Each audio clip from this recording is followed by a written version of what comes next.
My fellow Americans, I'm pleased to tell you today that I've signed legislation that will outlaw Russia forever. We begin bombing in 5 minutes.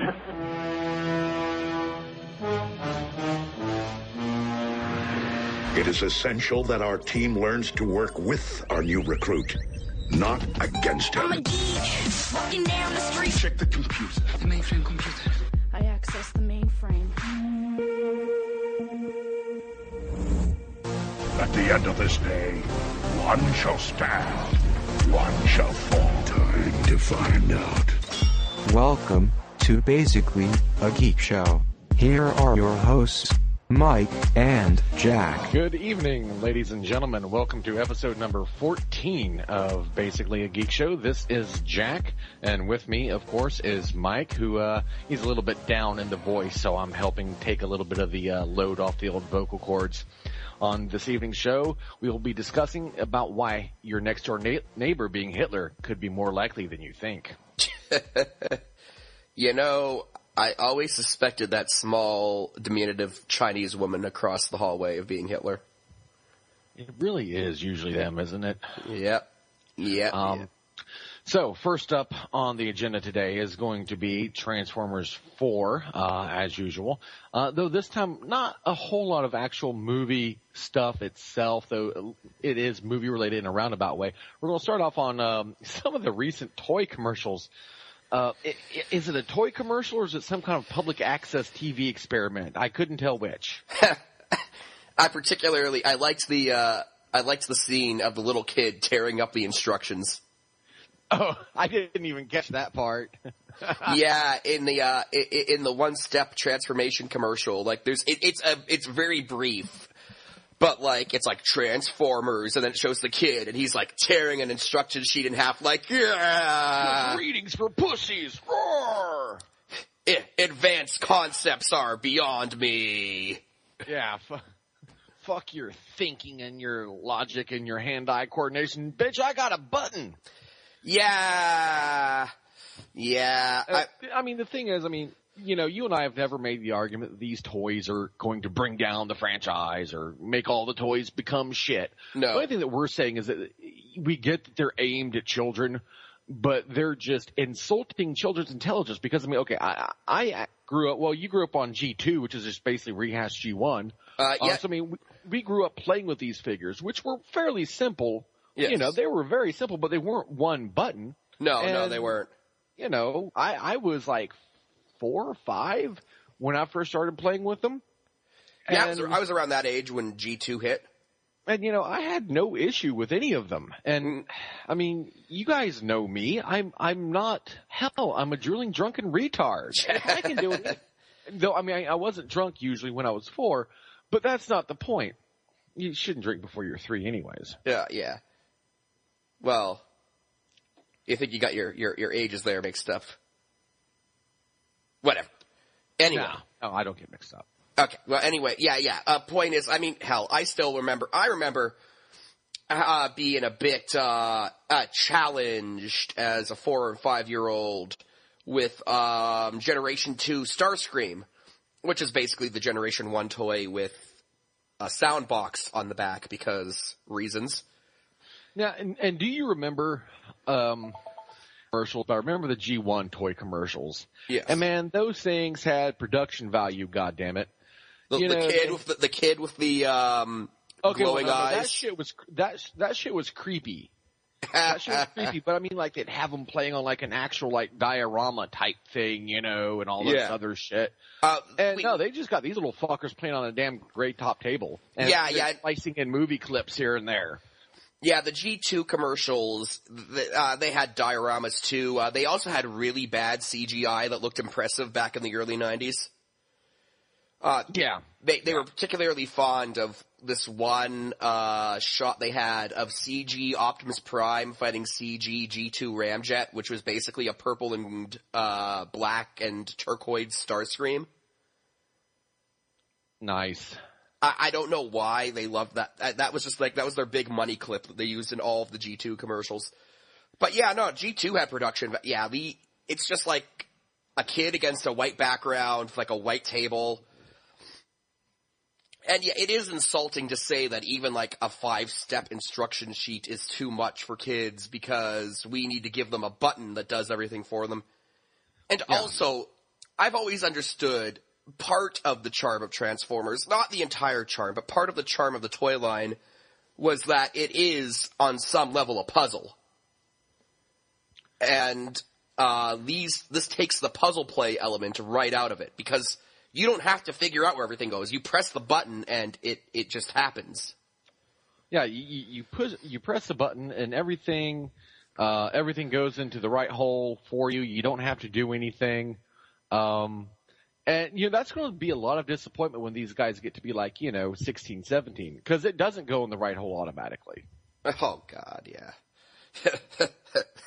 I'm here to tell you, it doesn't. You can ask my first girlfriend. She'll tell you, too. Aww. But, yeah, not a fan of these. For reasons stated, they take the puzzle play out of it, treating kids like idiots, and of course, a simple 5-step transformation should be enough to sufficiently challenge a child. You don't have to dumb it down to the point where you've basically taken the entire point of the toy line of it. So, yeah, that's my main problem with these. Of course, the simple solution, the one I intend to follow, is just simply not buy them. That's going to make things a lot easier on me. If I want a toy of a particular character in the movie, the Generations movie line seems to have me covered with more complex takes on these characters. I don't know, at this point I may as well just make them out of toothpicks. Well, I mean, let's talk about rescue bots. Not rescue bots, Constructabots. Constructabots, yeah. Let's talk about Constructabots. For everyone who's ever wanted to fondle the ass of a robot dinosaur to make it do shit. Oh, God.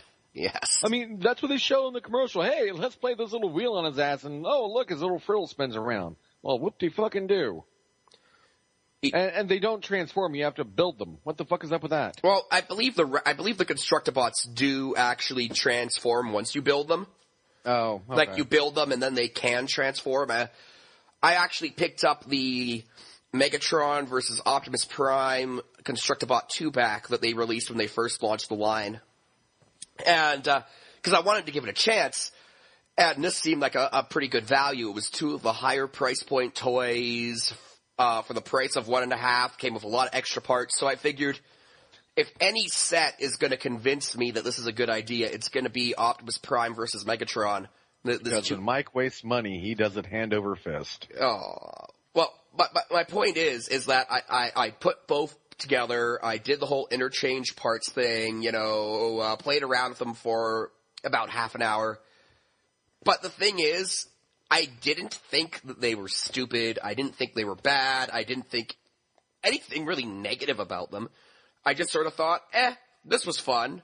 And I did that. And I have no desire to buy any more of these. That was fun. I never want to do it again. But it wasn't even that. It was just like, this was an experience that was mildly enjoyable, and now that it's over, all right. But, nothing about it convinced me to go out and buy more, and I haven't. And by the looks of the Transformers section in toy aisles these days, a lot of people haven't. Because these things aren't selling at all. Yeah.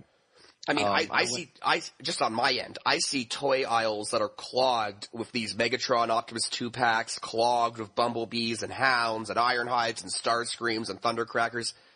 And this is the first wave of Constructabots that they just haven't been able to move past in my neck of the woods because nobody's buying them. It's the same thing here. I mean, our local Walmart has almost no Transformer shit in it ever. Except Constructabots. Now, last time I was there, I don't know, a couple weeks ago, and had gone down and looked. Really, the only thing they even had then was Generations, Blitzwing, and Springer that were actual Transformers. And they had fucking, every peg that had Constructabots on it was fucking jam-packed full of them. No one had bought a damn one of them. Yeah, no. And I kind of feel sorry for Hasbro because at the BotCon where they announced Constructabots, they were really excited about Constructabots. Like, they were showing off all the combinations, and they were going on about how awesome it would be, and it seems to have fallen flat on its ass as a concept. I don't feel sorry for him at all. It's a stupid idea, and the market is showing that, again, that it's a stupid idea. It doesn't matter how excited they are about it. It maybe shows that they're easily amused. But, I mean, it doesn't matter how excited they are about it if they're the only 4 people in North America who are. Now, I mean, okay, I get it. I'm sure there are quite a few collectors out there, probably numbering in the dozens. But, they're into the Constructabots. Yeah, I get it, and that's your thing. That's fine. I don't know. Maybe I just have a skewed point of view on these kinds of things. To me, a Transformer is an actual vehicle or military structure, what have you, that transforms. Yeah, it's not something that you have to build unless you're doing a model, but I mean, that's a bit different. I mean, yeah, that's kind of where I'm at these things. Constructabots, there are building toys. There's stuff like Kinex, Lego, I think one of the Lego lines, was it, Bionicle, I think it was, that you could build these robots that you could have fight. Yeah. I mean, there are toy lines out there for that. I never really saw that as something that Transformers was, and they brought Transformers into it, and I gave it a shot, and it was a neat little one-off novelty, but I just don't see it as anything with a lasting value, because it's just not what Transformers is about. If I want this kind of toy, there are more established toy lines that, quite frankly, do it better. Because that's another thing with rescue bots. I keep calling them rescue bots. Why? Whatever. With Constructabots, that's one of the problems. Is that when you get right down to it, they're all the same. All of the robot mode, all of the vehicle modes on all of the Constructabots in the first few waves are all the same. The only difference is how you position the feet to make either the back of a vehicle or a front grille. And they get a decent amount of versatility out of these Constructabots, but they're all the same vehicle mode when push comes to shove. So now, do you think that, because I just kind of imagine Lego sitting there being like, don't you take this from me! Don't you take this from me! This is all I've got! Do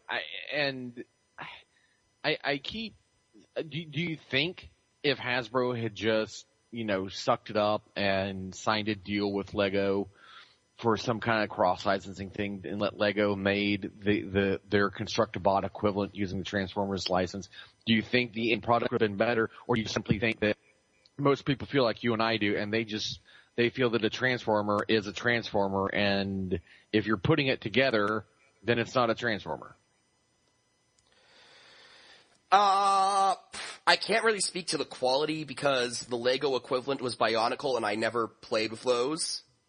So I can't tell you how they would have compared to Constructabots. But I will say I think it would have been better received by the marketplace, because I think if Hasbro had signed a licensing deal with Lego and then spared us all this Creo nonsense, by the way, if they had done that, then, these Lego Constructabot Transformer things would probably be relegated to the Lego section. They wouldn't be taking up space in the Transformers section of the toy aisle. And as far as the marketplace was concerned, they'd be sort of like, oh, these neat little Lego Transformer novelty things that if you're into that sort of thing, you can buy and put together, but it wouldn't have been something that was competing with mainline Transformer product. Which is what Constructabots are doing. So I think it would have been all around better.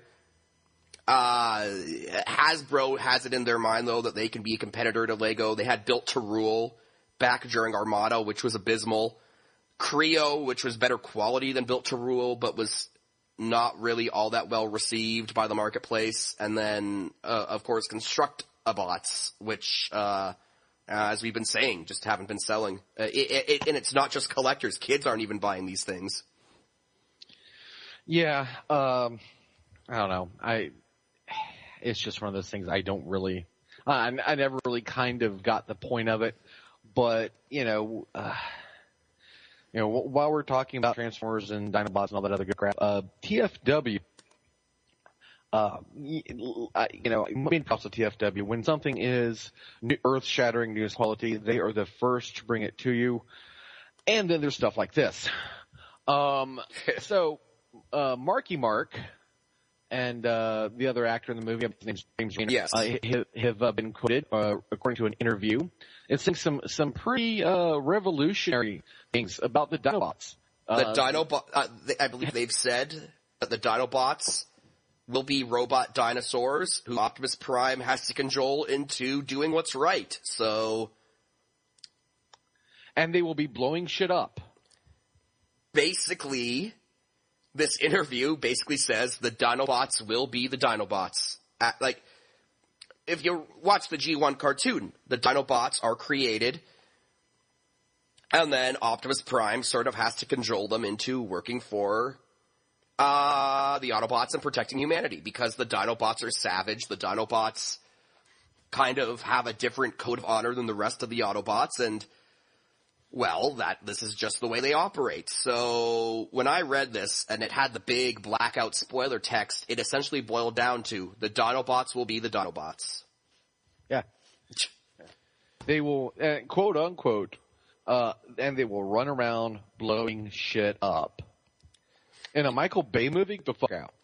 I will say, James Raynor was right on the money when he said, if there's anybody in the world who can bring robot dinosaurs to life and make them incredibly cool, it's Michael Bay. And I think that is true. Oh, well, definitely. I mean, that's more pointing out the obvious. I don't see anything in here that remotely in the least could be considered spoiler by anyone other than a drooling simpleton. Mm-hmm. I mean, if you have any familiarity with the base plot line behind most of the Dinobots fiction, this is pretty much just an interpretation of that. That's really all that is that they're saying. And they're giant dinosaurs that are also robots. What's not to love about that? Okay. Well, thanks there, Marky Mark, for the bit of expert insight. Robot dinosaurs are cool. We are aware. I think this is labeled as a spoiler because of that line about how Optimus has to get them to comply to save humanity, and I think that's what makes this a spoiler, because it alludes to a plot point in the film. But I would counter by saying, yeah, that's pretty much the Dinobots plot in every iteration of the franchise they've ever been in. So, spoiler, technically, yeah, but... Right, exactly. I mean, I personally like to think it's the blowing shit up part that made it a spoiler. That's what I like to think. Well, Michael Bay movie with explosions? No. I would like to see almost every, sappy movie remade with Michael Bay as the director. I mean, okay, for example, The Notebook, a Michael Bay film. See? Making shit-ass movies better. I would have loved to see Avatar: The Last Airbender, a Michael Bay movie. I would have liked to have seen Avatar: The Last Airbender and anybody other than M. Night Shyamalan Ding Dong movie. Yeah, that was bad. It really seriously got M. Night Shyamalan. It was horrible, but I've seen worse things out there. It had its redeeming qualities, but anyways, we'll get to that in a bad movie Public Defender at a later point. I could probably muster one up on that one, but I don't. Okay, I mean, is anything that Mark Wahlberg and anyone who's remotely connected to that movie, is anything that they say about it considered to be quote-unquote news? I mean, all we're seeing is a restating. I mean, this on top of pictures of fucking Marky Mark with his goddamn iPod. Is anyone giving shits? Or are you and I, in this bubble? and everyone else gives shits but us, or what? I think it's the reaction of the information, the misdirection campaign, as Michael Bay called it, after the first Transformers movie, when a lot of the concept work got leaked onto the internet. They really made an effort to make as much of the movie as possible kind of concealed from the public. So we're not getting the leaks like we did for the first, and to a lesser extent, the second movies, where we get concept art that's leaked, where we get stills that are leaked. It's not happening, so we have to get movie news somehow, so we end up reporting on Marky Mark, a picture of him on set listening to his iPod, or, an interview. The thing is, okay. And again, maybe this is just me with kind of a skewed viewpoint, but if someone brought this to me and said, hey, I want to post this thing of Mark Wahlberg listening to his iPod on the set of Transformers, I would have looked at that set of pictures because I remember them. One of them was him singing Optimus Prime. The other were just him fucking putzing about listening to a goddamn iPod. I said, okay, well, this first picture's good. The rest of these are stupid. Who cares? Yeah. If that's all you've got that's news, there doesn't have to be movie news if there is none to report. Either get better news or don't post anything. And, I get to that point, people will be like, oh, there's nothing new on the movie. Well, no, there's not. Sit down and shut the fuck up and wait like everybody else. We're all adults here, Yeah. Just between that and between the pictures of cars on sets, and it's like, oh, well, here's a picture of a car. It might be a robot in the movie.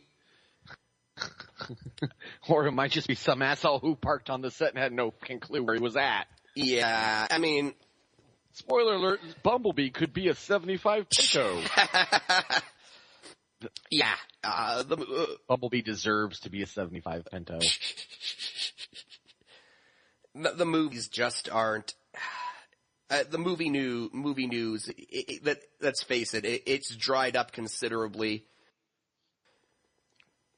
And yeah, interview with with two of the lead actors in Transformers that the Dinobots will be the Dinobots.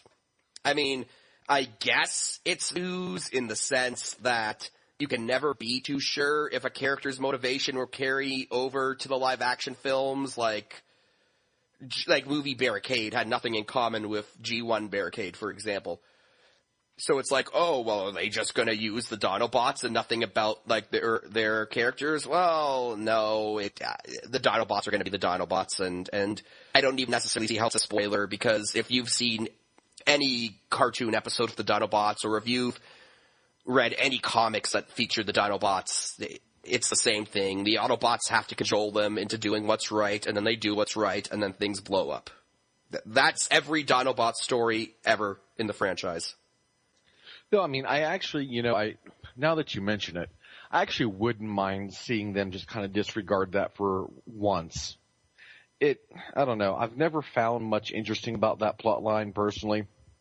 I liked the G1 episode where Megatron tricks the Dinobots into betraying the Autobots, and then at the end of it, Grimlock asks Optimus Prime for forgiveness, and Optimus Prime totally doesn't give it to him.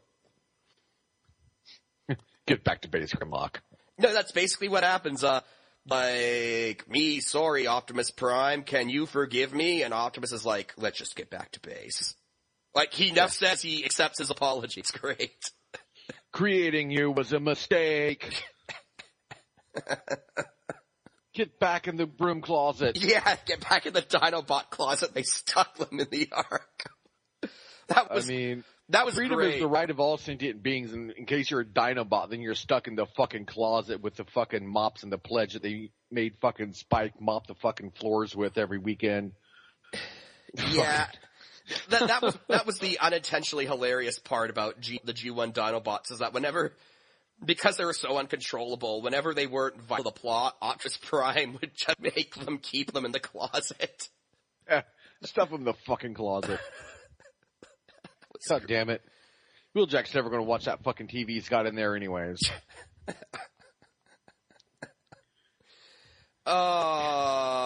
What's Even as a kid, that struck me as kind of odd, but yeah. what's next? So sir? yeah, well, since we're talking about giant robots, I know you've got a hard-on for the not Voltron, Power Rangers. Chat. And there's going to be a live-action movie based on them, I've been informed, because hey, we can't not touch anything anymore. So yeah, there's going to be a live-action Power Rangers movie. What do you know about it? Well, it'll be the second one. The first one was the first live-action Power Rangers movie was a tie-in to the TV series that kicked off during the original series Mighty Morphin Power Rangers run in 1995. Mighty Morphin Power Rangers the movie. It was absolute garbage. Well, so was the show. Oh, don't be like that. Dude, serious. Okay, I've seen the movie. I actually went to the theaters and seen this movie. And it was basically a, hour and a half, 2 hour version, however long it was, version of the show. So if the movie was shit, then the show was shit. Because they're really, the two are almost one and the same. They did nothing different. They just, instead of making you sit and wait, for 2 or 3 weeks or however long it took for them to put out the rest of the episodes to complete the story, they did it all in one shot and made you, pay $6-7 for the privilege. Is that what sucked? The fact that you had to pay for it? The thing about the show was that it was obviously aimed towards kids, and it reveled in the corn and the cheese just as much. Now, it had epic moments, but it was also very lighthearted and fun. The problem with the movie was that style doesn't necessarily translate well into a movie.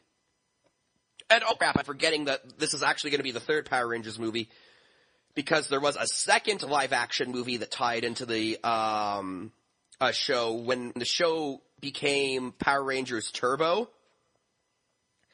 they kind of launched that series with a live-action movie called Turbo, a Power Rangers movie, which was just as bad. But that's the thing, when you try to translate a lighthearted, fun show into a movie like this, a direct translation isn't necessarily the best way to go about things, but that's what they did, and it's as a result. What I know about this new one is, unlike the past two Power Rangers movies, it is not going to be tied into the show. I know the current Power Rangers series, it's still ongoing, but this will not be it will not be a movie version with the cast from the show. It won't tie into the show. It won't be in continuity with the show.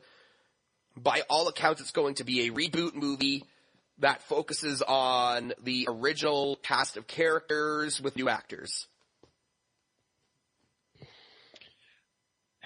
Well, then, maybe, if it's nothing like the show, then I might give it a shot. It's a partnership between Saban Brands, which is a company that owns and produces Power Rangers, and Lionsgate.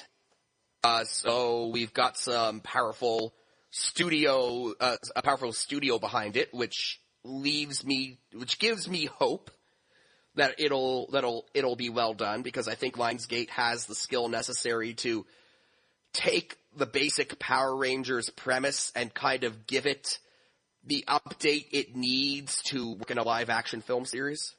After all, they gave us Twilight. Well, that's the worrying part of all of this. Not just that Lionsgate is behind Twilight, but that Haim Saban, the head of Saban Brands, said, quote, Lionsgate have the vision, marketing prowess, and incredible track record in launching breakthrough hits from Hunger Games to Twilight to Divergent.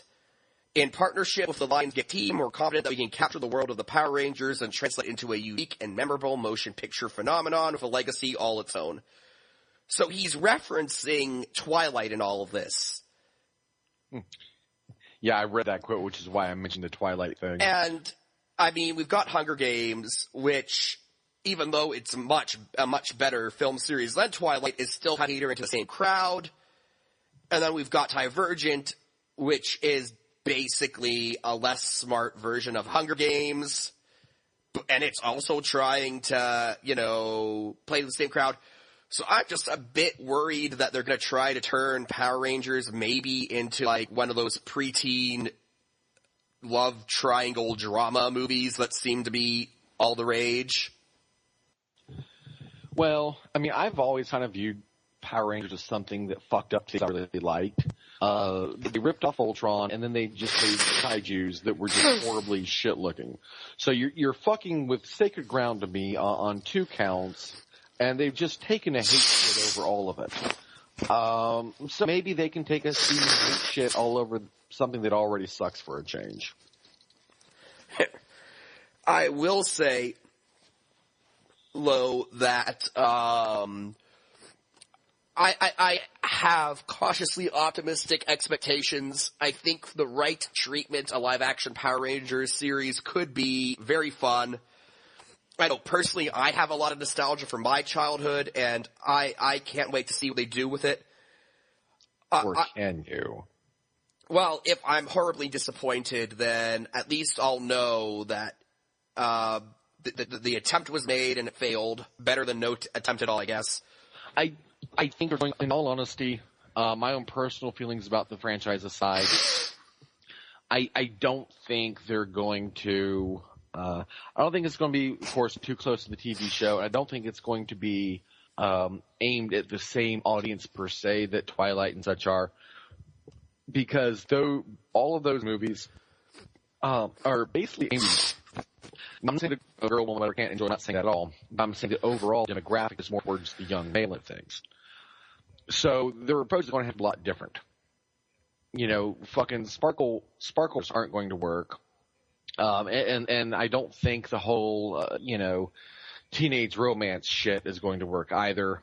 They might throw a little bit of it in there. I don't see that being a main focus really. For Tommy. Well, as long as that shit shuts the fuck up when there's monster killing to be done, but I guess we'll see. I mean, it's if they go kind of the dark and gritty route with it, I think it'd be kind of interesting. Personally, I would like to see them actually just go the complete antithesis of everything you think of with a Power Ranger to the point where it's hardly even a Power Ranger movie anymore. Then I would like it. Then you may not. But, have kaiju that don't suck, that don't look like a fucking insult, and make the costumes look a little bit less, party shop rental-ish. Well, I'm gonna assume that with a major studio behind it, they'll be able to get decent monsters and they'll be able to give them decent outfits. I actually wouldn't mind, someone on the SSLC boards, mentioned that the Power Rangers, the new Power Ranger suits, they should take cues from Captain America's costume and sort of be like that tactical looking thing. Give it more of a tactical look, less spandexy. Well, that's what they said about RoboCop before they made him black and left him with a human hand too. That's so, true. I don't know about all that. That's true. I will say my wishes for the movie. I'd like to see the season 1 cast of characters, not the actors. The original actors are all in their 40s. There's no way they could do the Power Rangers thing at this point. But I'd like to see the original characters recast. So that's Jason, Billy, Zach, Kimberly, Trini, Tommy, those guys. I'd like to see those characters brought back. I'd like to see the Green Ranger in some form, because the Green Ranger fucking rocked the world. I would like to see blatant racism. Yeah, that is the problem. Bring back the original characters, is that you're eventually going to have to put the girl in the Yellow Ranger suit and Black guy in the Black Ranger suit, and then that just opens a whole host of problems. Well, no, it really doesn't. I mean, depending on how quickly you are to whine about such things, just put the white guy in the Ranger suit. The thing is, though, that the Green Ranger becomes the White Ranger, so if the Green Ranger's in it, the White Ranger won't be in it. Well, the Green Ranger obviously has to be God. They actually did that. Yeah, no, In Power really? in Power Rangers SPD, the Green Ranger was Jewish. And at another point in the series, the Green Ranger was Irish, and at another point, the Red Ranger was a Native American. See, that's what we need to do. That's the one element from the show that I want kept. Give me some racism to fucking chuckle about. And, you know, and when people bitch, as long as at least if the White Ranger's in a white costume, you're like, hey, look, I got stereotyped too. And it hurts so bad. You know, how dare they put people in costumes that match their ethnicity? My God, monsters, Hitler! And of course the Pink Ranger was always the girl. Thing for bonus points they can do is if they have Zordon and the giant fucking tube thing, have someone just for lulz one day, have like one of the Power Rangers drunken cousins or something stumble in there and find a little lever on the back of his tube and just pull it and you hear flush. And then his head just fucking goes down the tube. Yeah, they were never really clear on what exactly that tube was. Like, was Zordon the head in the tube, or they vaguely implied that it was some sort of I don't know what Zordon is, quite frankly. I always got the impression that it was some kind of communications device, but I also know that in one of the movie, yeah, in the first movie, the tube breaks and he's all decrepit, decrepit inside of it, so. Yeah, and evidently he's been a fucking cunt bag the entire time because all he had to do to destroy all evil in the universe was just smash the fucking tube. So he, selfish ass, because, he could have performed that sacrifice, but no. And he also, throughout the original run of Mighty Morphin Power Rangers, would always be a bit perturbed whenever the Power Rangers would, like, break Zords. He's like, oh, you fucking break my Zords, you assholes. Those things aren't cheap. Yeah, that's a good question. Where do you have these things made? I mean, your disembodied head, nothing you have walking around here is this fucking retarded ass robot, the fucking UFO head. Who's building these things? Don't be mean to Alpha. I can't be any more mean than the people that fucking made that costume were. They always sort of implied that the Zords were, that he didn't make the Zords, that they were ancient weapons that he had possession of. So he sold them. He's a thief and a racist. I don't think he actually stole them. The backstory's murky, although. Grave robber.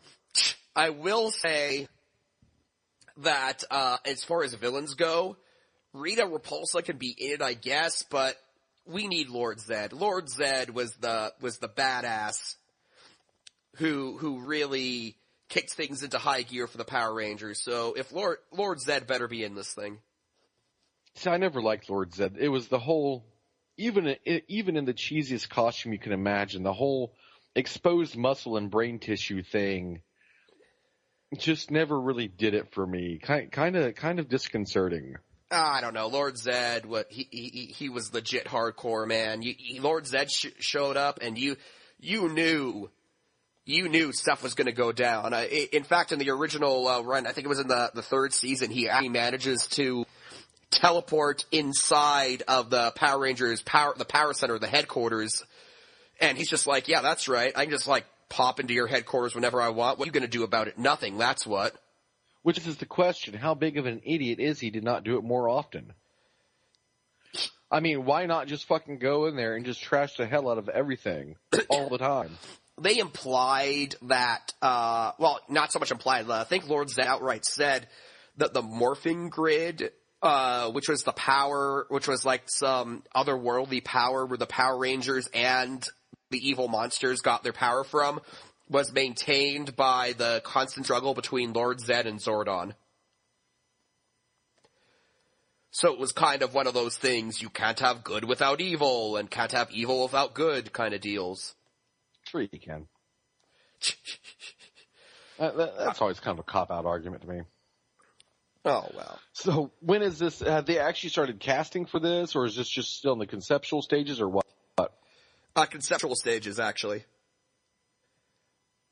Nothing so far in casting, nothing so far in director choice. We just know that they're talking about it. So, what's probably happening right now is that they're throwing story ideas around. Within the next couple of months, they'll probably start writing a first script, and then that'll get revised 5 times, as these things tend to do. And honestly, I think we'd see this by 2017 would be my estimate. If they're just announcing it now. Well, I won't make any plans. Yeah. I mean, I don't see it not happening, honestly. Oh, I'm sure it'll happen. Frankly, I'm kind of surprised that it hasn't happened already, to tell you the truth. Well, there was a long period. Saban started the Power Rangers, and then they were sold to Disney, and when Disney had a hold of them, they basically decided to make everything as cheaply as possible, so a live-action movie was never going to be a thing that happened. Because Power Rangers was just it was just a means to make a cheap buck, and then now that they're back in Saban's hands again, I guess, Haim Still Saban. restored to the original high production values that it had to before Disney got it? Actually, you could actually argue that the production values for Disney were actually worse because they tended to rely a lot on CGI, which wasn't good at all. Well, okay. Yeah, I get that. Okay. Point made, sir. So yeah, that'll be a thing. One thing before we move on to the next movie we're going to be discussing. Now, which direction because you're a much bigger authority on this series than I am, and, what are you expecting? What are you kind of thinking the direction they'll go with it will be in terms of what the product will look like? Honestly, I don't think it's going to be reminiscent of the original Mighty Morphin series or the original movie. I don't think it's gonna go Dark Knight gritty either, though, where Lord Zed starts blowing up hospitals. That would have been awesome. That would be awesome. It's like, did I ever tell you the story of how my brain got exposed? Yeah. Yeah. No, we're not doing that. I think, honestly, in terms of movies that are already out there, I think being name dropped is a pretty good example in terms of the level of grittiness and the level of lightheartedness, the level of gravitas given to it. I think something like The Hunger Games is probably a good metric to use. What the end product's probably going to look like. Something that takes itself seriously, something that treats its villains as proper threat. Not something that's so weighed down by the dark and gritty that you can't have a good time watching it. Well, that's good. Because I actually like those. The second one more so than the first. I think it's a decent modern take on, dystopian fiction. So, since 4 more years for President Snow, 4 more years. Since Tim Burton couldn't be arsed to direct 1984, it's probably the best we're going to get for a while. But hey, at least we got Frankenweenie out of the deal, right? Oh, that was worth it. Oh, yeah, let me fucking tell you. So, next movie on the agenda, one that you and I share equal bonertude for, the new Star Trek franchise, Star Trek 3. Now, it's, pretty much, I think you and I have discussed this in fleeting moments here and there in some of our previous episodes, but, the next installment of the rebooted Star Trek franchise is not going to be directed by J.J. Abrams. J.J. Abrams is taking over the new Star Wars trilogy. And given that, even though he won't be directing future installments of Star Trek, he's still kind of the mind from which this new rebooted Star Trek universe sprung. Everything was like, he's the guy who kind of gave it direction. Right. So he gave it the push. So, I don't see things diverging too much from that initial point. I don't, but because that means that his mark is always going to be on it, which means that directing Star Wars, having influenced Star Trek, J.J. Abrams is the Lord God of the nerdverse. His coming was foretold in the prophecy. One man who can unite the factions. But in the meantime, I'm just going to say, you assholes, you stole our director. Ha, ha, ha. Give him back. Give him back now. Okay. Or you could look at it that George Lucas fucked it up so bad that they had to get in Abrams.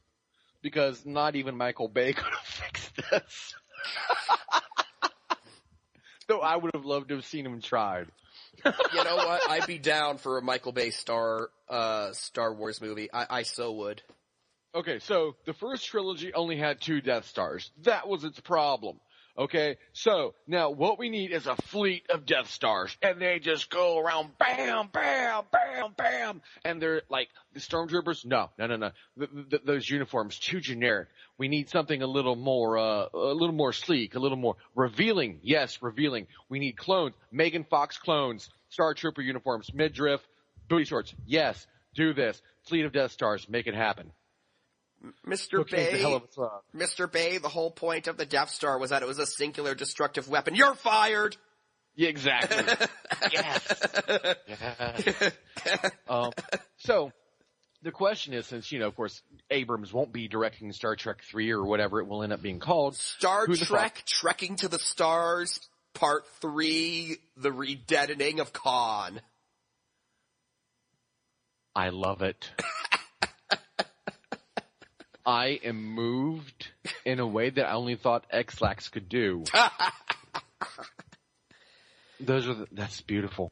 So, I mean, the obvious question is that who the fuck is going to direct it? Well, a couple names have been tossed about.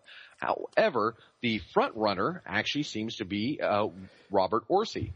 And now this name was unfamiliar to me until today when I came across this bit of information. And he's evidently co-written 2 of the previous 2 movies. So he's got the experience there. Plus I mean, he kind of knows, at least dialogue-wise, how it should go. Plus he's obviously probably worked with, Mr. Abrams and making the 2 previous movies. He's also co-written the first Transformers movie. Okay, yeah. Yeah, so that too. I think, and also, before this, he was actually allegedly approached by CBS to possibly make a new Star Trek TV series. Yes. So he's got a passion for the franchise. He's got experience with these rebooted characters. Not a bad choice, except for the fact that he has never directed anything before. True. Which is a bit disconcerting, considering how terrible that can go. Not so much, though. I mean, okay. I find it kind of funny that Paramount has done this once before with a major franchise, given it to a rookie director for their, directorial debut. And it was with Mission Impossible 3, and they handed the reins over to J.J. Abrams. Was that J.J. Abrams' first directorial? Yes, Mission Impossible 3 was, yes. Oh. So yeah, I think that, I don't know, there's so much more to a movie with just directing. And I think maybe Orci with his knowledge of, at least, okay, if they're going to give someone a first-time shot on this, it should be Orci, because he's got the experience, at least with the rebooted franchise. He's worked with Abrams. He's done some of the writing for it. I think it could work. I'd like to see what he could do with it. I mean, I guess maybe partially I'm saying that because I don't think he'll diverge too much from what we've already got. And I know a lot of people got pissed off about Star Trek Into Darkness, how they feel Star Trek is becoming too dystopian. I didn't get a dystopian view of Star Trek Into Darkness. Well, that's me inserting my own word in there. I guess people feel that it's straying too far from Gene Roddenberry's original vision. Let me go on the record as saying that as a Star Trek fan, and, I have, defended this franchise, quite a bit, some of it on the show. He defends Enterprise, people. Yeah. Gene Roddenberry was a raving lunatic. Yeah. I mean, at least towards the end, he was a raving fucking lunatic. I mean, by the time Next Generation came around, he's like, oh yeah, and no, get this, no, in the future, there's no interpersonal conflict. Everyone gets along, man. And they're like, captivating drama. Right. You do know we have to make a TV show, right? So what are they going to be doing? Playing Parcheesi all bloody day? And he's like, no, man, it's going to be great. And, you know, and there were a few other things that Gene injected into that show towards those first couple seasons there that I didn't care for. But we're going to stay away from those, I think, because that get us on broader topics we probably shouldn't get into.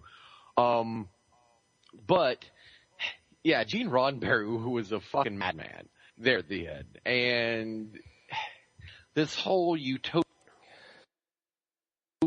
future thing, there is no money, everyone works for the betterment of society, then there really wouldn't have been any villains any human villains in Star Trek, period. And that's racism. It is. That is racism. But instead, you know, okay, Star Trek, was it 6, Undiscovered Country? There were people within, and this was when Roddenberry was still, now please, Mike, correct me if I'm wrong. I mean, Roddenberry was still a driving creative force behind this movie. In terms of 6, actually, I don't think he was in Star Trek 6. The Star Trek films were, Roddenberry was the driving force of Star Trek 1.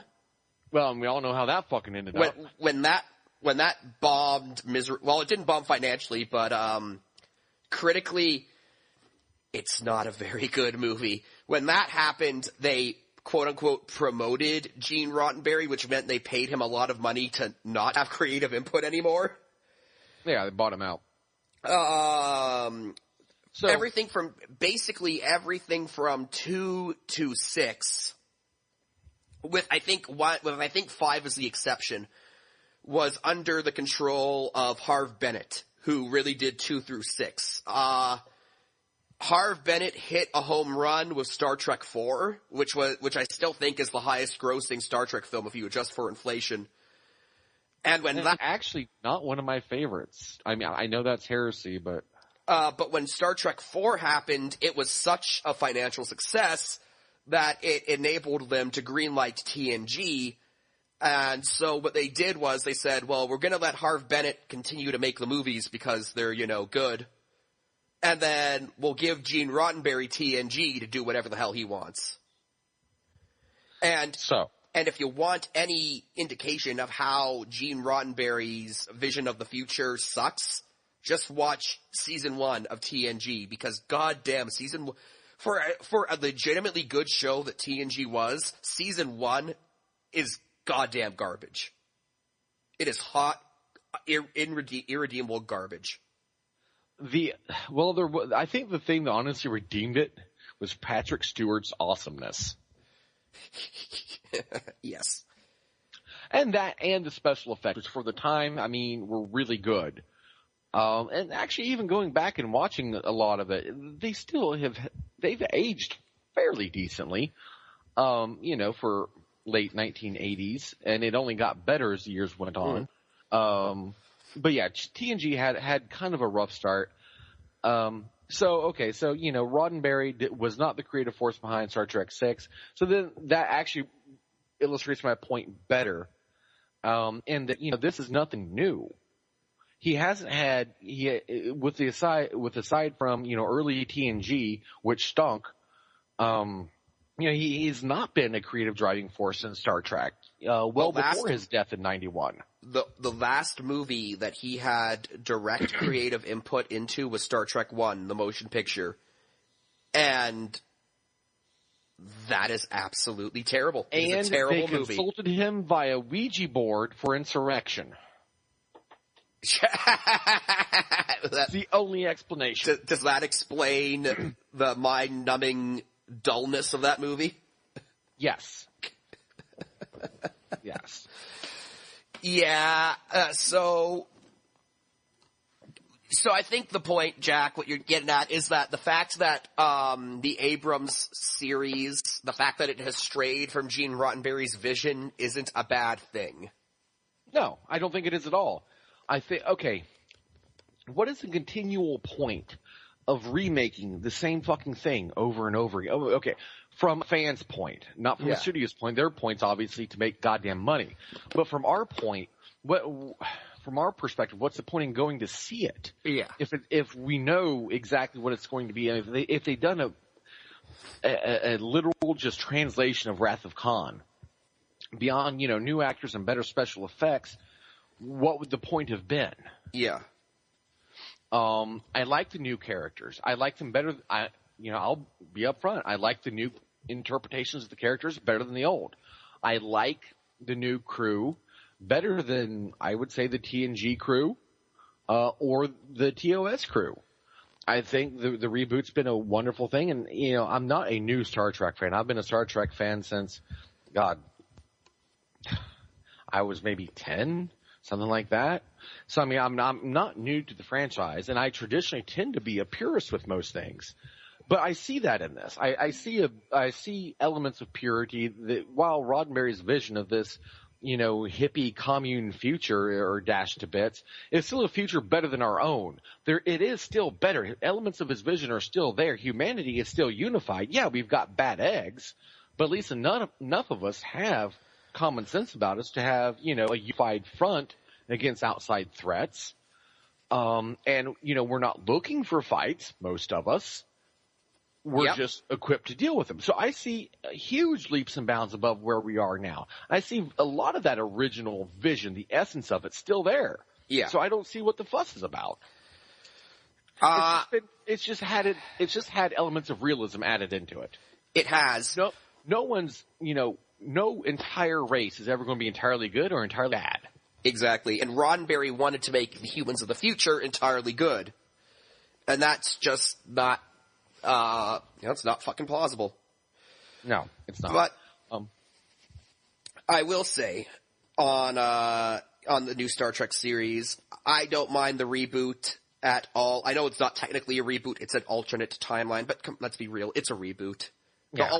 The alternate timeline stuff was the way to appease the nerds who didn't like a new continuity.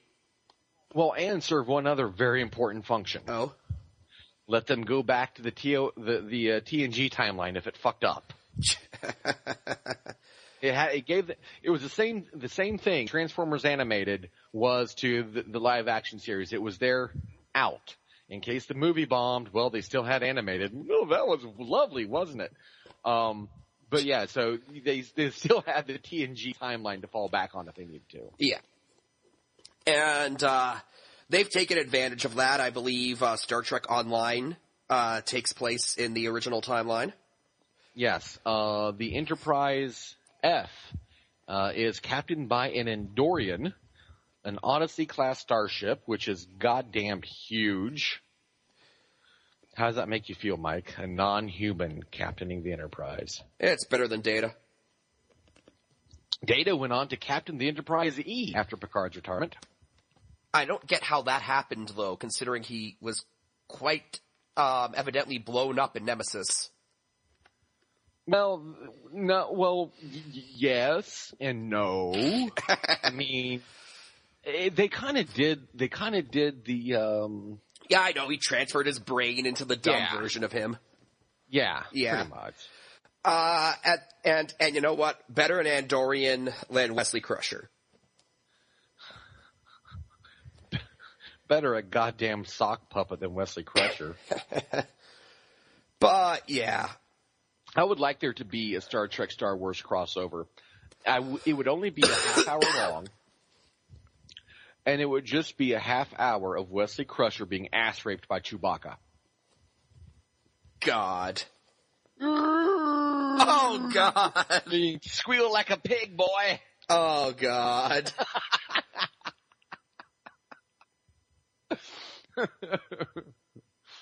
Captain Picard, help! Shut up, Wesley! Oh, God. That'd be awesome. Now, they haven't announced anything about this new film. They haven't announced anything about a plot, villains. No, nothing. I mean, Orci is still allegedly in talks even to direct it, so it's not a for sure thing even that he'll be the director. So they haven't even gotten that far with it. You know who should be directing this thing? Michael Bay? No. Oh. William Shatner. Why do you hate things that are good? Let's go Star Trek 5 on this bitch right now. Okay. only if they get to play him singing Rocket Man. No. It's got to be Chris Pine singing Rocket Man. Because he's new Kirk. Okay, he's if new Chris Shatner. Pine sings Rocket Man as William Shatner, I'm on. Come on, let's bring Shatner in. Let's go Star Trek 5 on this. Let's go for broke. Let's sink this promising new film franchise. I actually maintain that if they'd actually gone with Shatner's original idea for Star Trek 5, it would have been a really good movie. Yeah, but the thing was the thing about Shatner's original plan was that everything that could go wrong did, and then he still stuck with his plan, which didn't work after everything went wrong, so. Well, one of the things going wrong being them telling him to make his, serious plot line more humorous. Yes, that was stupid. I think he had a good idea, actually. Now, is Shatner a arrogant ass? Yeah, he is. But, whatever. He can still sing. Can he? Yes, he can. Rocket Man. Rocket Man. So yeah, that's pretty much where we are with Star Trek. Do we want to move on to our next topic, or do we want to bloviate about Star Trek TV show possibilities? Are there any? Well, it was mentioned, I did mention earlier that Orci had been allegedly talking to CBS at a prior time about a possible TV series. I mean, it's pretty obvious that, said TV series would not have been about the rebooted Enterprise or the rebooted crew. So was he asked about this TV series after the film franchise had been rebooted? Yes. Interesting. I still think they could do a TV series in the new timeline, but it would have focus on a ship that's not the Enterprise. I actually would like to see it in the TNG timeline. Nemesis killed that hard, man. Nemesis, it ain't coming back. There was nothing wrong with Nemesis. Except for the fact Harry Potter and Lord of the Rings 2 curb stomped it at the box office.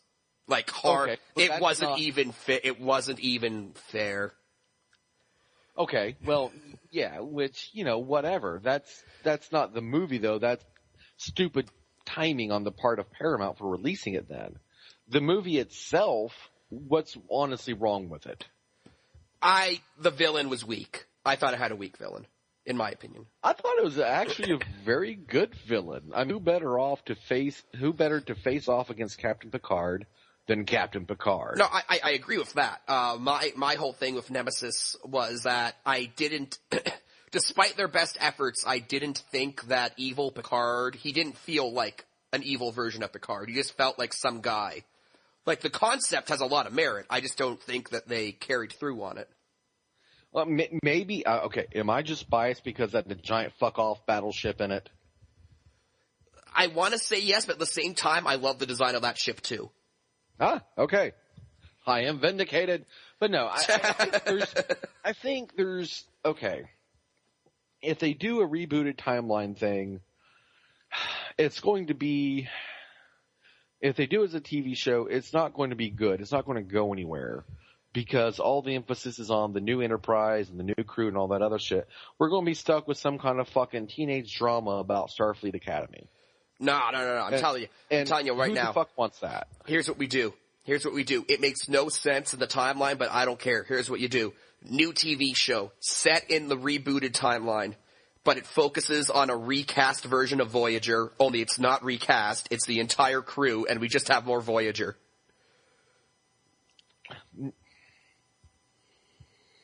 You are a madman. And then just for lulz, replace Chakotay with Jonathan Archer, so Archer is Janeway's first officer. I was actually about to mention Jonathan Archer. I was going to say, we could always have Admiral Archer in the Quest for the Lost Beagle. That is true. We never did find out what happened to Porthos.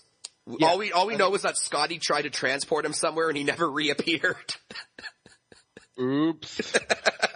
So, one man on a quest for the dog he loves. But Archer would This be like, fall. he'd be 90 at this point, though.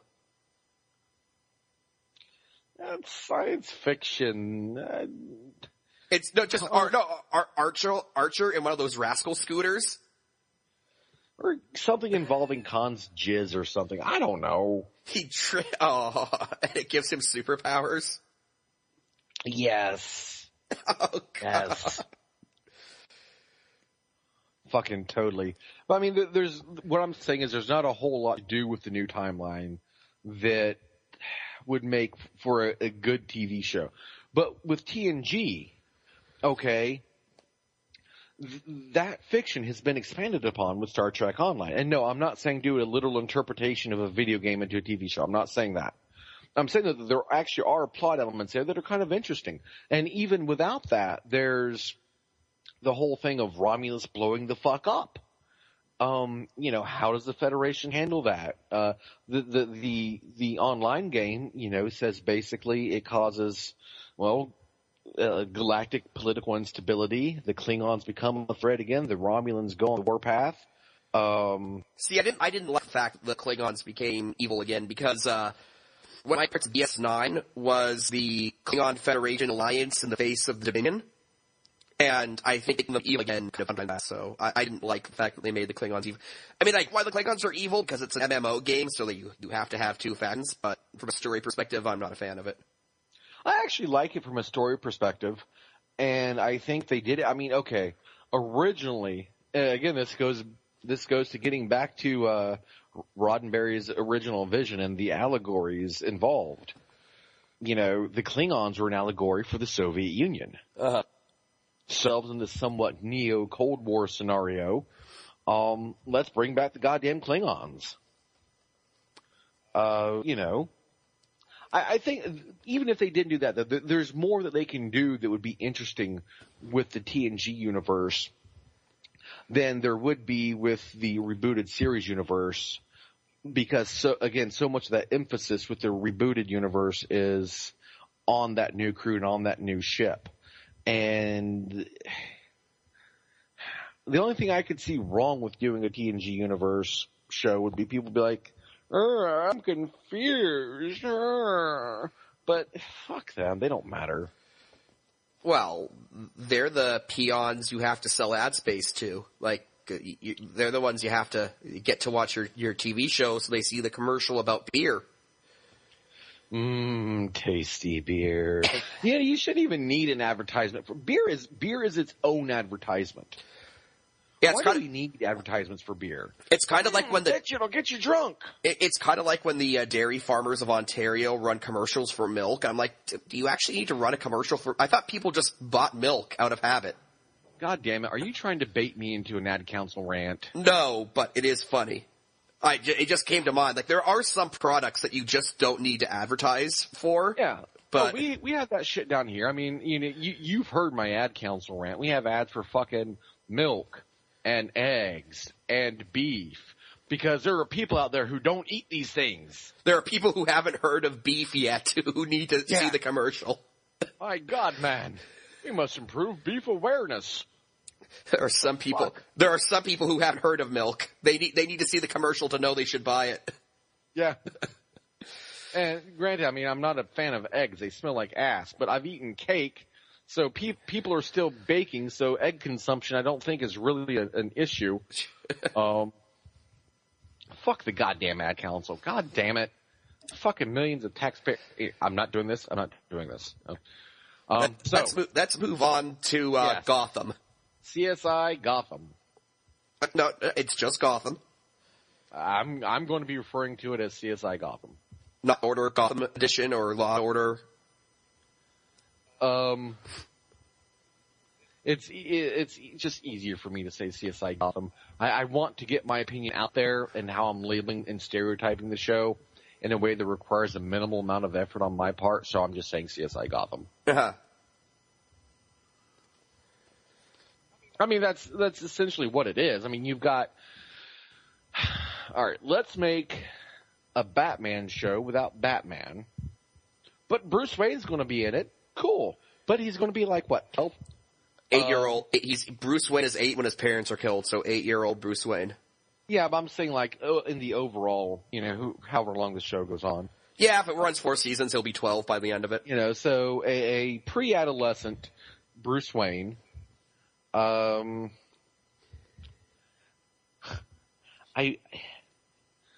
really don't see. I get it that this is supposed to maybe warm up the crowd for, Ben Affleck, Batman. God, I hate saying those words. It's gonna happen. I don't see the point of this. I don't like crime dramas to begin with. I think they're stupid. I don't know. I think crime dramas are what stupid people refer to when they say they watch intelligent programming. That controversy. Send your hate mail to basically a Geek Show. A geekshow@gmail.com. But yes, this is an interesting take. Basically setting a crime drama in Gotham City before Batman's rise. And the trailer looks interesting. From what we gather, Jim Gordon, he is not commissioner yet. He is a detective. He is new in town that's the feel I got, is that he's new to Gotham. Bruce Wayne's parents have just been murdered.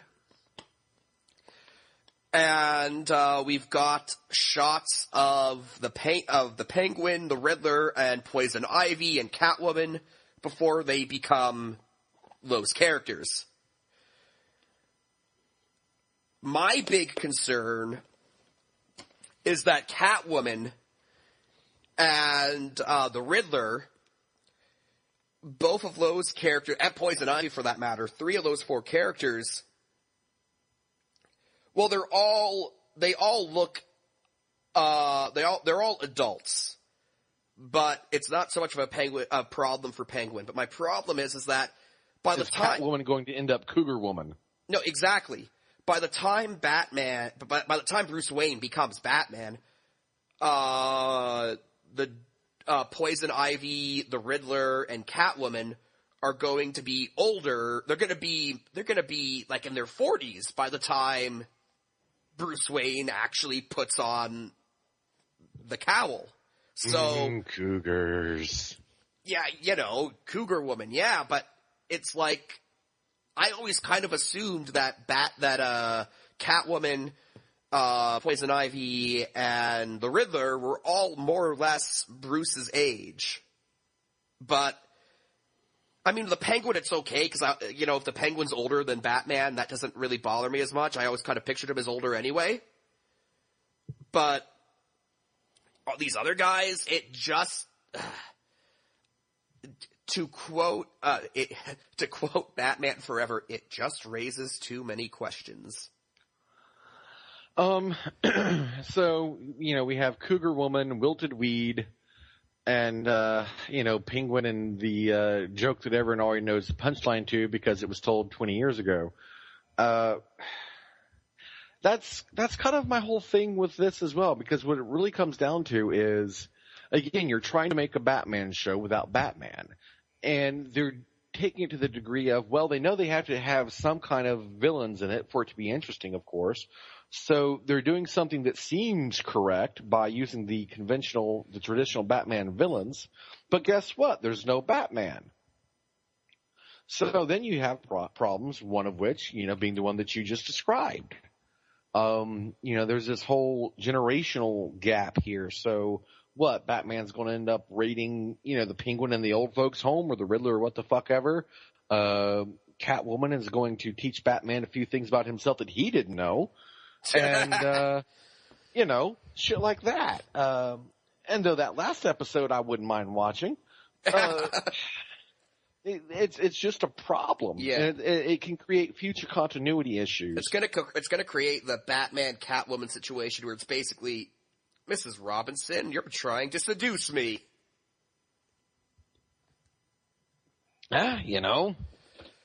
But, Yeah, that's the main problem I see here.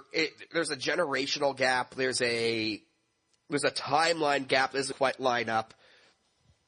Now, incidentally, what was missing from that trailer was Batman's arch nemesis, the Joker. And according to the showrunner, if I can grab his name, it's escaping me and I can't find it at the moment. Oh, yes.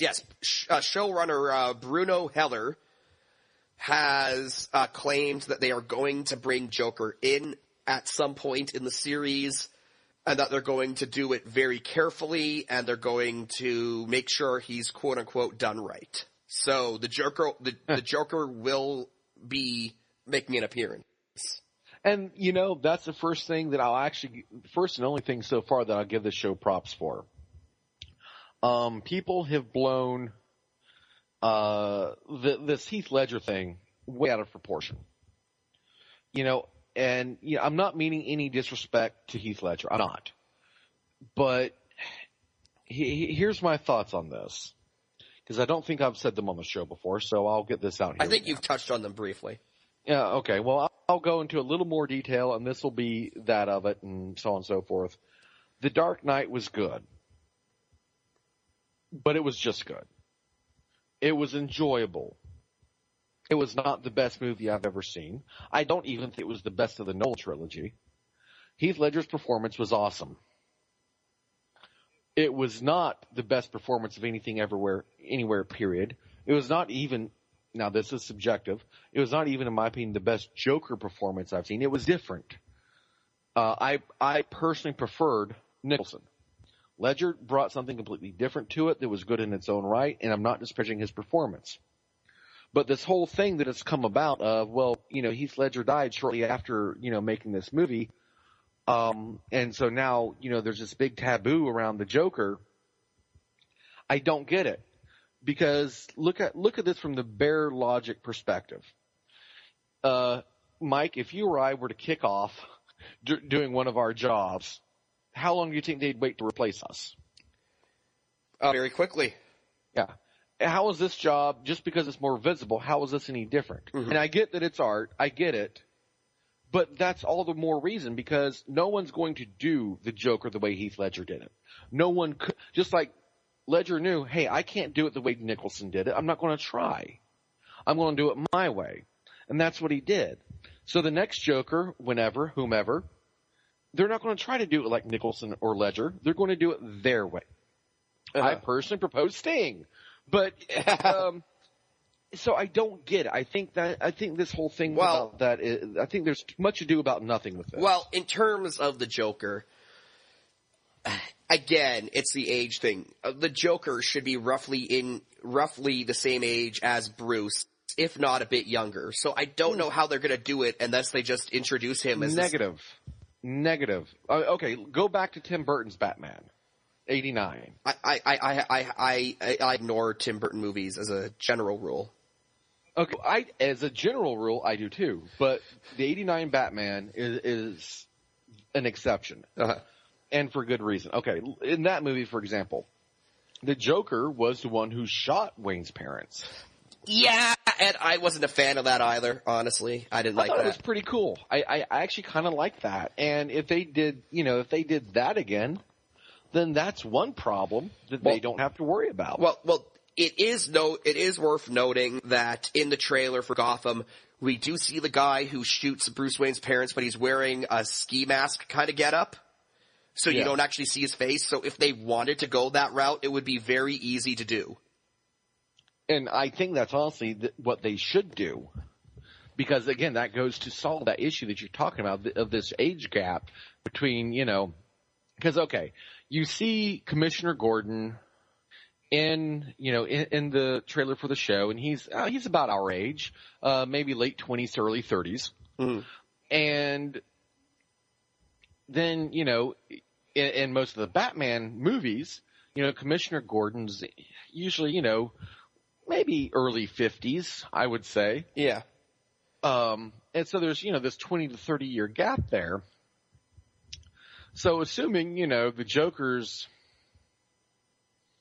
18 or something, 19, 20, somewhere around there when he waxes Wayne's parents, then, that would, a 50-year-old Joker, if it's done as like the more cerebral type, wouldn't be that bad. Not the chaotic run around blow shit up type like Ledger did. Well, here's some hints as to what Gotham's version of the Joker will be like.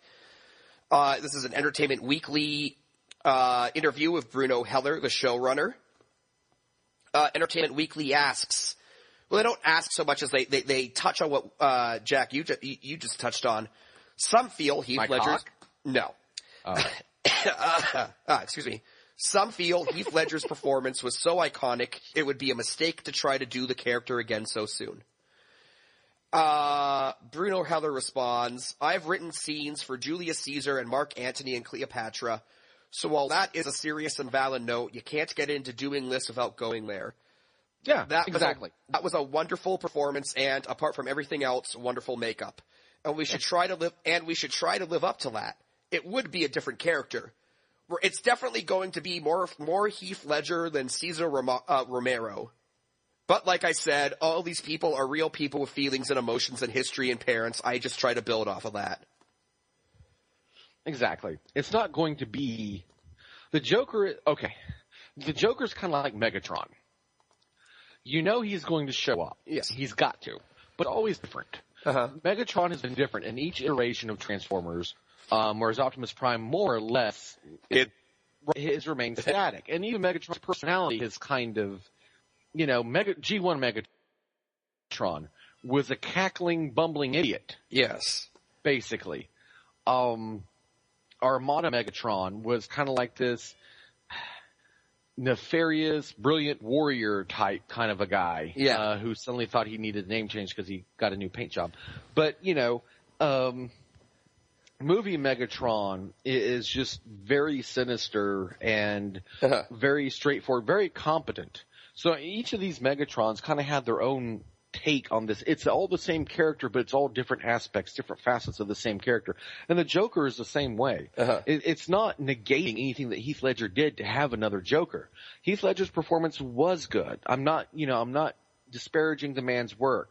I'm saying that I think his death, and this happens when an artist, be it musical or otherwise, passes away, that we tend to elevate their work posthumously in a way that wouldn't have been done otherwise. And I think we should all, we should take art as it is, with our eyes open and not clouded by prejudices either for or against. And if we're going to do that, then, we have to judge the performance based on its own merits. And those merits are good enough without us having to elevate it and say, oh, this is iconic. This is the best performance ever. We can't have another Joker. Bullshit. Yes, we can. It's not going to be the same Joker. Fair enough. Excuse me. So I'm going to give Gotham a chance because despite my misgivings, it looks interesting enough. It is a property attached to a superhero I enjoy. Sheeple. And Bruno Heller, quite frankly, I am a fan of his work, even though I struggled for his name there. I saw that he was actually one of the lead creative forces behind HBO's show Rome. And I am a big fan of that show. I thought it was wonderful. So I like the guy's work. I'll be willing to give Gotham a chance for a few episodes to see how it does. And even if I drop off in those few episodes, I'm probably going to come back to give it a second chance when I hear they finally do bring the Joker in. So, yeah, and actually now that you mentioned that, now I've told you where I stand on this, but I'll tell the listeners. Mike and I have discussed this a little bit over the last week or two. Yeah, and he's like, yeah, it looks pretty good. I'm going to give it a chance. And I'm like, yeah, well, good on you, mate. If you like it, if you're thoroughly fucking impressed with it, let me know. And I'll give it 10 minutes to impress me. But I'll add one other caveat to that, and that's going to be that I'll give it 10 minutes to impress me, and if it doesn't, I'll wait for the Joker, and then I'll come back. Fair enough. It's going to be interesting, though, if they bring him in as the Joker, or if they actually bring him in before he became the Joker, and they bring in Jack Napier. That would be interesting. Basically, okay, this is what I want from this series. This is what the series has to do to... They're not going to bring Jack Nicholson in. It's not going to happen. No. That would be pretty fucking awesome. Here's Johnny. But no. That's not what I'm going with. Actually, what I'm going with is if they make it in a way that it's not really a crime drama. If they make it less about the crime and more about the stories of the characters. If they... Game of Thrones. Okay, It's not so much about the wars that are happening. It's about the plots and the stories of the characters and how they intertwine. If they make it like that, then I'm in. If it's going to basically be CSI Gotham, and it's, how are they going to catch the villain this week? Sorry, can't be ours to care. Fair enough. I guess until it comes out, that's it for Gotham news, although, announce that they have announced that they are going forward with the Justice League sequel. Will follow up Superman vs. Batman. So, talk about that. We talk about that in Lexa. Yeah. The whole, okay.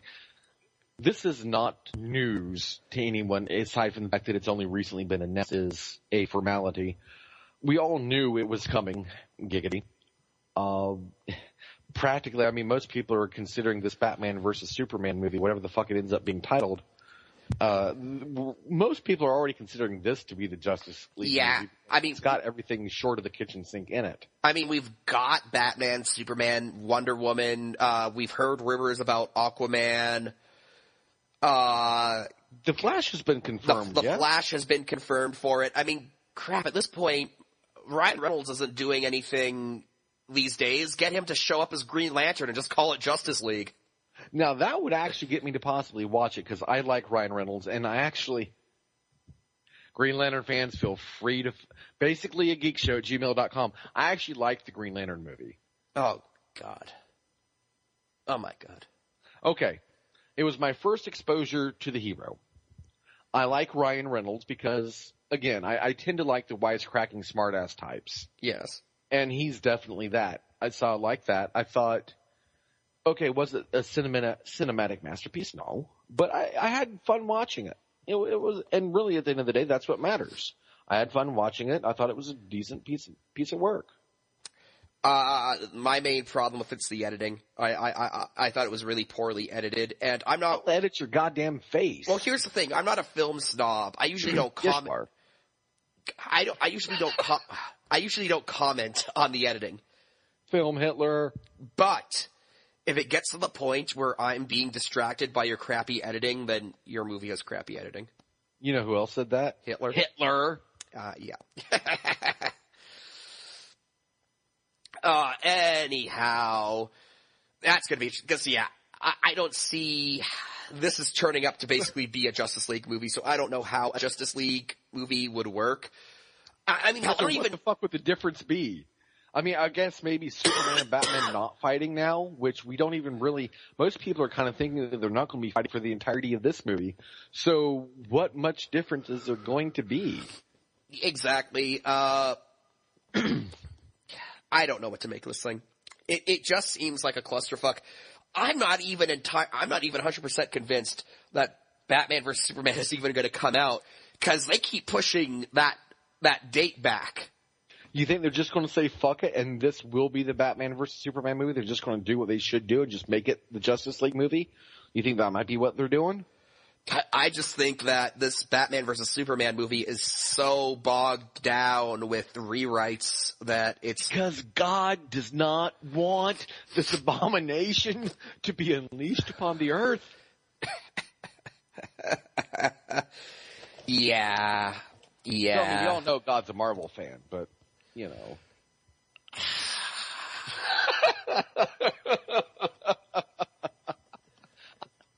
Oh, God. God, I just heard pain. God, I'm a Marvel fan, and that was no. Watch it. God's gonna be an Image Comics fan, and it's just gonna be right out the window.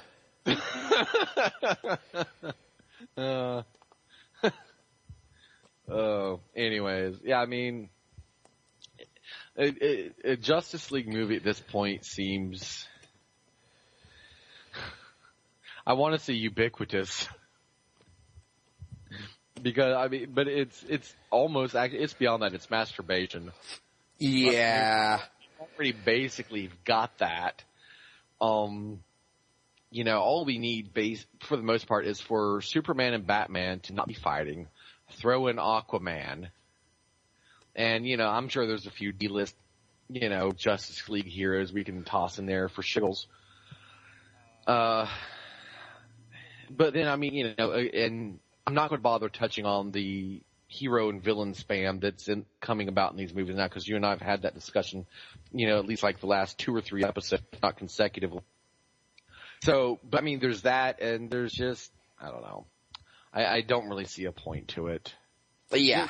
Just make one goddamn movie. Just make the Justice League movie. Have Superman and Batman get in a fucking fight for the first half of it. They form the Justice League in the middle of the movie after they kiss and make up.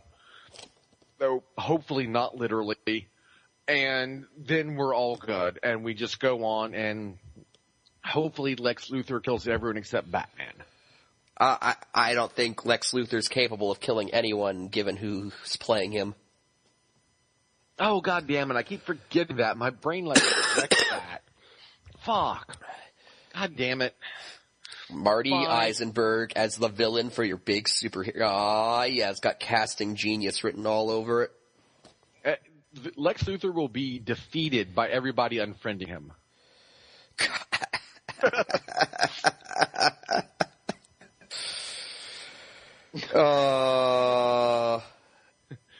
And they'll have this, like, they'll hole up in the fucking Fortress of Solitude, and after Batman and Superman, you know, make up, they'll both each have to turn the key on the computer to unfriend Lex Luthor.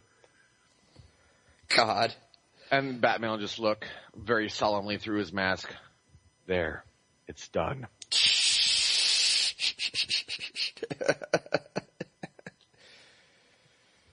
Fuck. And then Thrall carries baby Thrall. Speaking of World of Warcraft, we're going to finish up this week's show with a special look. Very special. A special look at Azeroth Choppers Episode 4. As we left off last week, we last left our heroes. Building the Horde bike resembled a real-life WoW raid where one member just up and quit midway through because of undefined family issues. Had to go make a grilled cheese. Oh, I gotta go. Got mashed potatoes waiting. Lol. And so they couldn't show Blizzard the bikes. And so Blizzard, to raise morale,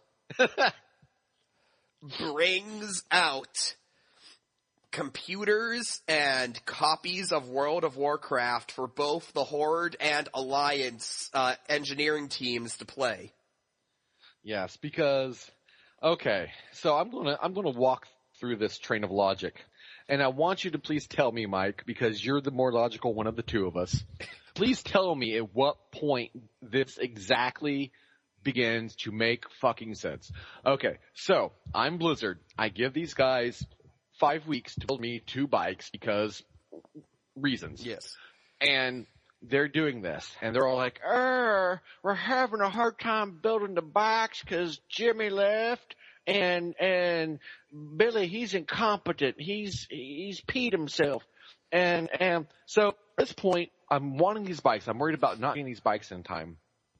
And I'm getting a little bit irritated after quote unquote disappointment after disappointment. Brother, you ain't kidding. So I'm going to take them computers in World of Warcraft for them to sit and play. I'm going to get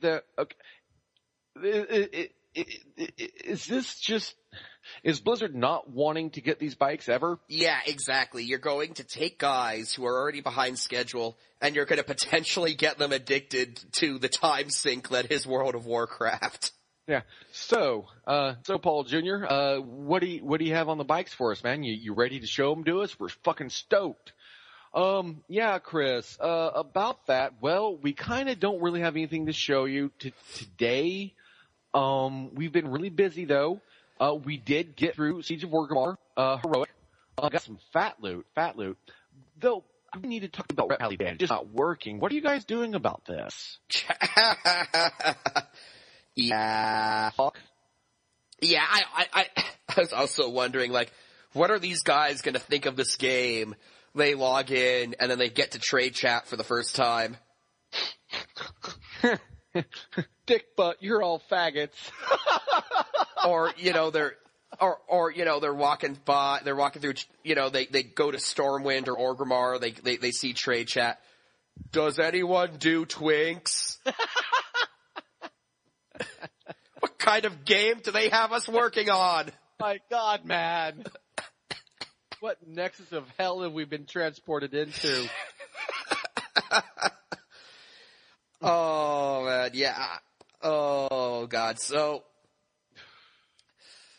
yes, World of Warcraft is something that you need to approach with kid gloves. And these guys, obviously, not familiar with the franchise, and then all of a sudden, Blizzard just pops them into the game, and they're like, here you go. With boosted 90s, no less. Yes, boosted 90s. Well, anyone can get a boosted 90 now. Well, yeah, but I'm just saying though. I mean, this is not the ideal place for a boosted 90 character to be used. The ideal circumstance, it's best for like an alt or something like that. Yeah, these guys, they're popping their wild cherry with boosted 90s, running fucking Stormstout Brewery of all goddamn things. To be fair, that one's pretty easy. You just kill all the monkeys. And yet they were wiping that instance. I never liked that instance. It's Mr. Pandaria's Oculus. Well, no, that would be the one where you got to grab the goddamn bobs and throw them with the fucking Manus. I hate that one. Oh yes, Siege of Nunzio Temple. Yeah. Or Gate of the Settings. Come to think of it, there's a lot of gimmicky goddamn instances in Pandaria. Basically, the Pandaren instances that I don't like are the ones where the mantises show up. Yeah, fair point. But yeah, so I mean, Blizzard is taking these guys who are already behind schedule and having them play this soul-sucking event horizon of a game. Which once you start playing, monopolizes all your time for solid to emerge from your house, squinting at the sun. Which, I mean, I do anyways, but that's not the point. I mean, you might joke about me. We've both quit playing WoW on occasion for months at a time and not really missed it. We just have our special rewind plays. The people look, oh, WoW ruined my life. No, you being an idiot ruined your life. But still, at the same time, the point needs to be made. These guys are already behind schedule. And you're giving them World of Warcraft to play. Yeah, and then when they're done playing, they're like handing out box copies of the fucking battle chest. They didn't give them Mr. Pandaria. No, they didn't.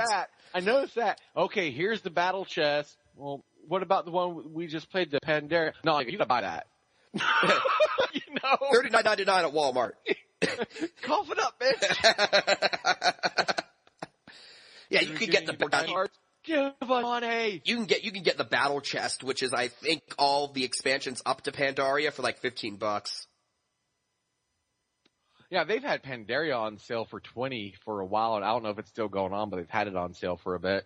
Yeah. I just think that's funny that they just gave the battle chest, and it's like... What about Pandaria? $30.99. Cough it up. Yeah, fuck you, dude. You paid for that. And then $15 a month afterwards. Mm-hmm. Yeah. Because WoW is sticking to that subscription-based model. Well, I mean, it works. I mean, it is working for him, yeah.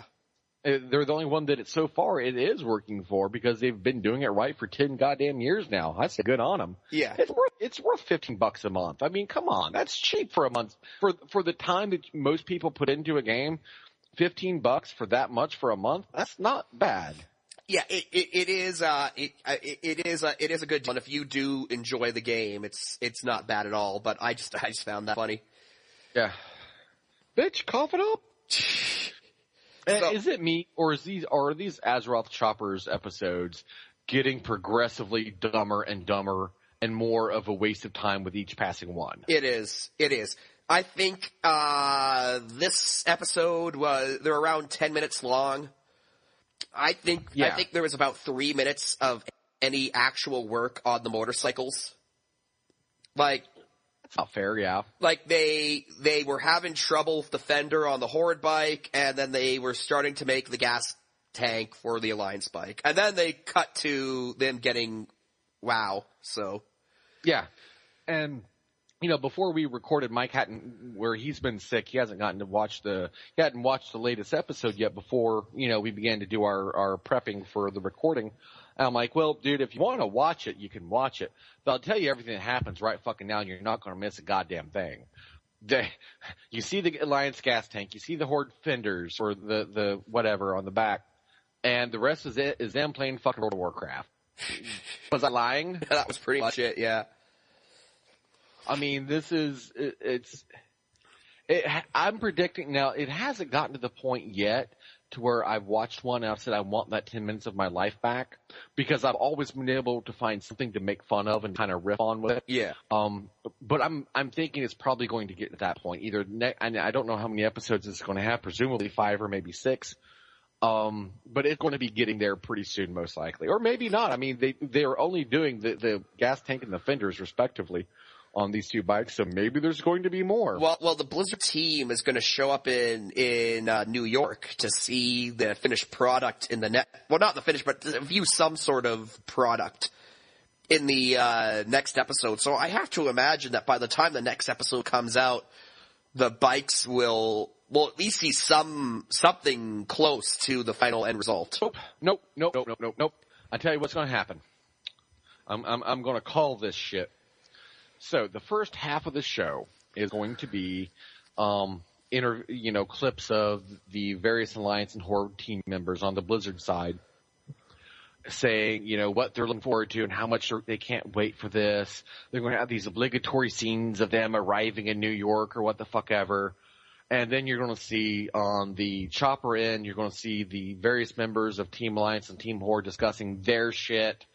And then in the last 2 minutes, the Blizzard guys will actually walk in and they'll start to unveil the bike and they'll cut. You ain't gonna see it next episode. I'm calling that shit.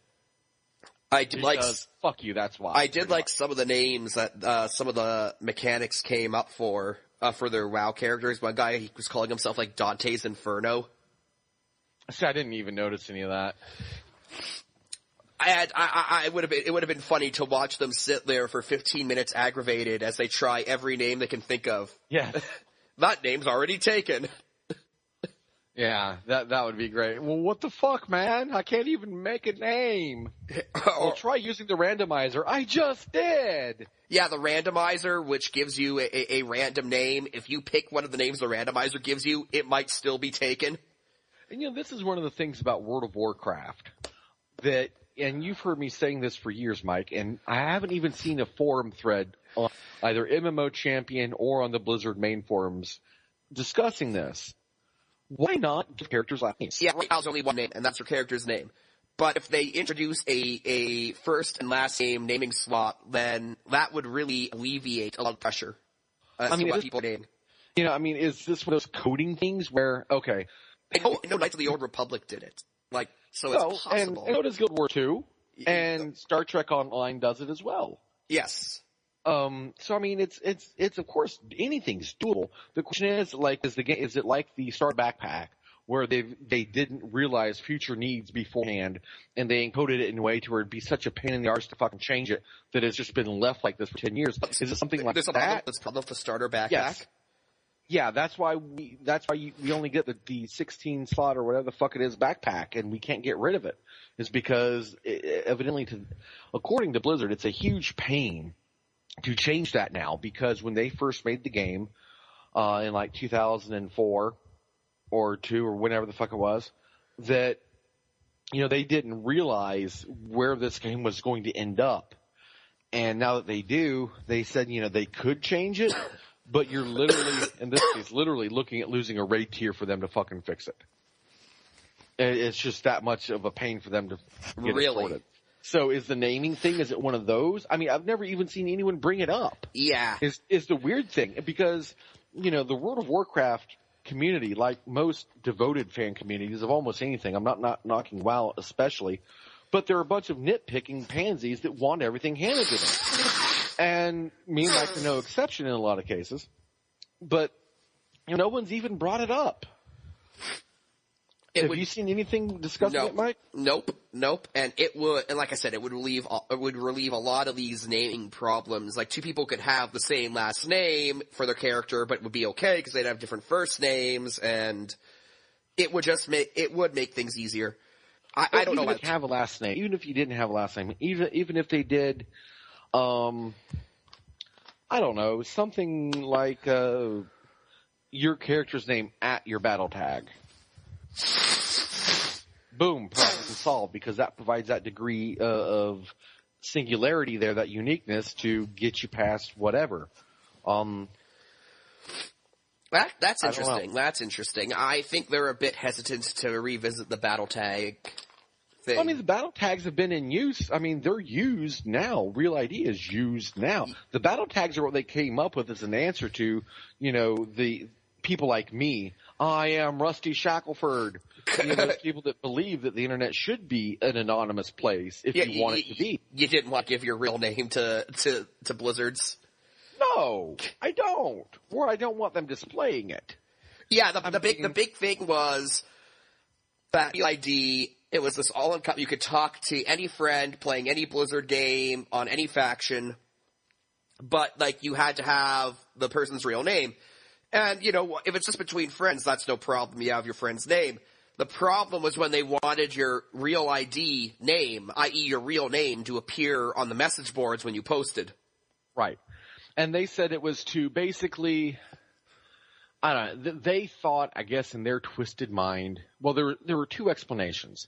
One was the Blizzard explanation, which was that, well, it would help improve quality of posting by basically alienating a lot of the posters. And then there was the theory that everyone pretty much believed, and that Blizzard that we had even corroborated by looking at some other sites, and that was that Blizzard had signed a deal with Facebook for integration of certain features inside. Exactly. So they wanted you to be able to link your post on the WoW forum to your Facebook page.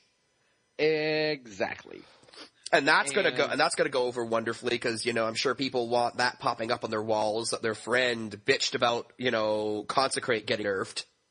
Right.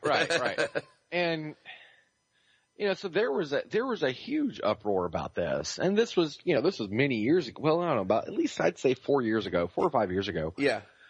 And it was a pretty big to do. I mean, that forum thread got, I don't know how many pages. It was in the thousands. And Jim Bashiok, one of the head developers of Blizzard, he's like, just to show that there's nothing to worry about, here is my name, here is my address, and so on and so forth. And within 8 minutes, fucking all of his personal shit was posted in that goddamn thread. Yeah. And Blizzard, the mods got in, they're like, hey, you shouldn't be doing that. And we're like, no, we're proving a point. This is what you people are, trying to put on us, and we're not going to have it. So people were basically saying that if this went through, then everyone would change their real ID name to Rusty Shackelford. Yeah. I am Rusty Shackelford. Yeah, because, okay, anonymity on the internet exists for a reason. It's not just because the internet's still a little bit of the wild, wild west, and you can do things and so on and so forth with, relative freedom. It's because, the people that want to do bad things, there's really no way to stop them. You can have the antivirus, you can have this, that, and the other thing. And as soon as one thing gets updated, the people that want to do the bad shit, they come up with a way around it. There's no way to stop it. There probably never will be. And to ask players to put themselves out there like that was just wrong. Yeah. And Blizzard eventually recame it, this happened on a Tuesday. It was funny, which was the day that Blizzard takes all of their servers maintenance. So someone wrote this parody of President's speech for Independence Day. And they're like, today we celebrate our maintenance day.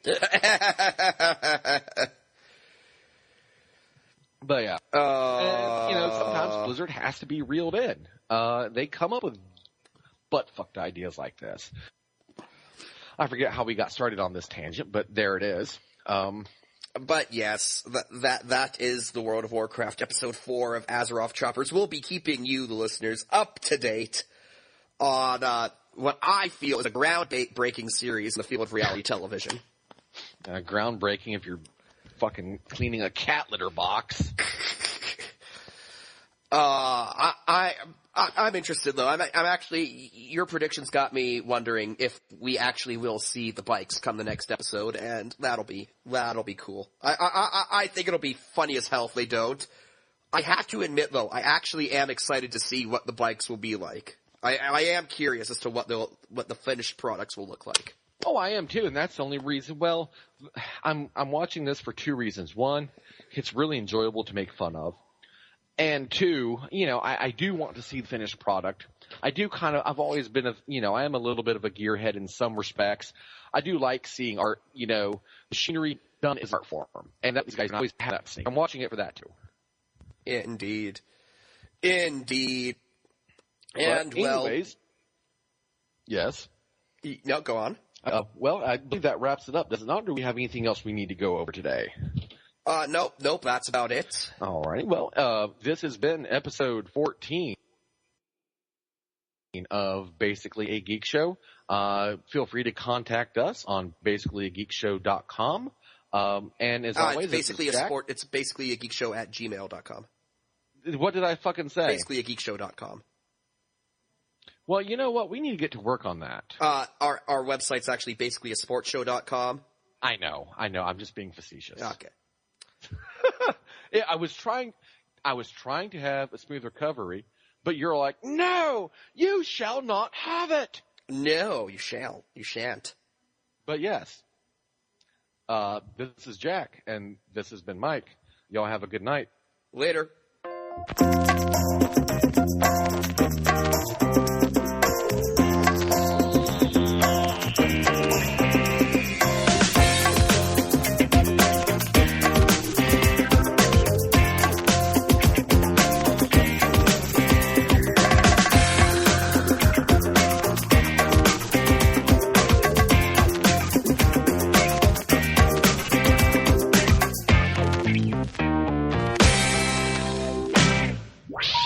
Please hang up and try again.